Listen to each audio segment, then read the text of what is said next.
ಇವತ್ತು ನಮ್ಮ ಗಾಡಿಗೆ ಹೊಸ ಟೈರ್ ಹಾಕ್ಸ್ಬೇಕಾಗಿತ್ತು. ಯಾಕಪ್ಪ ಅಂದರೆ ಟೈರ್ ಸೋದೋಗಿತ್ತು, ಪ್ಲಸ್ ಬಟನ್ ಕಿತ್ತೋಗಿತ್ತು, ಪ್ಲಸ್ ಇದೇ ಮೈನ್ ಗ್ರಿಪ್ಪು ಗಾಡಿಗೆಲ್ಲ ಫುಲ್ ಟೈರ್. ಹಾಯ್ ಫ್ರೆಂಡ್ಸ್, ನಾನು ನಿಮ್ಮ ರಾಜ್. ಏನಪ್ಪ ಇವತ್ತು ವಿಷಯ ಅಂದರೆ, ನಾವು ಇವತ್ತು ಬೇಕಮಂಗಲ MRF ಶೋರೂಮ್ ಬಂದು ಒಂದು ಜೊತೆ ಟೈರ್ ಬೇಕಾಗಿತ್ತು, MRF ಎಕ್ಸ್ಟ್ರಾ ಬೇಕಾಗಿತ್ತು. ಈ ಟೈರ್ಗೆ ಒಂದು ವಾರದಿಂದ ವೆಯ್ಟ್ ಮಾಡಿದ್ದು, ಒಂದು ವಾರ ಆದಮೇಲೆ ಇವತ್ತು ಸಿಕ್ಕೈತೆ. ಫೋನ್ ಮಾಡಿದ್ಮೇಲೆ ಸರಿ ಬಂದೈತೆ ಬಾಪ ಟೈರ್ ಅಂದರು. ಆಮೇಲೆ ಬಂದು 32,000 ರೂಪಾಯಿ ಟೈರ್ ಕೊಟ್ಟು ಇಸ್ಕೊಂಬಂದಿತ್ತು. ಇದು ಕಲ್ಲಟ್ ಬಿಟ್ಟರೆಲ್ಲ ವಾರಂಟಿ ಇಲ್ಲ, ಅದು 6 ವರ್ಷ ವಾರಂಟಿ. ಏನನ್ನ ಹೇರ್ ಬಂದು ಹೊಡೆದೋದ್ರೇ ವಾರಂಟಿ ಕ್ಲೈಮ್ ಆಗೋದಿಲ್ಲ, ಕ್ಲೈಮ್ ಆಗಲ್ಲ.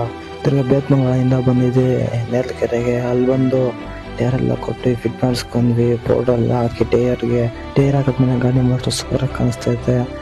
ಅಂದರೆ ಒಂದು ತಿಂಗಳು ದುಡ್ದಿದ್ದ ಕಾಸು ಗಾಡಿಗೆ ಹಾಕಿದೆ ಆಯ್ತಾ, 43,000 ರೂಪಾಯಿ. ಈ ತಿಂಗಳಲ್ಲಿ 1 ರೂಪಾಯಿ ಕೂಡ ಮನೆ ಕೊಟ್ಟಿಲ್ಲ. ಅದೇನು ಸೂಪರಾಗಿ ಕಾಣಿಸ್ತೈತೆ ಗಾಡಿ, ಏನು ಮಾಡೋಕ್ಕಾಗಲ್ಲ ಟೈಮು.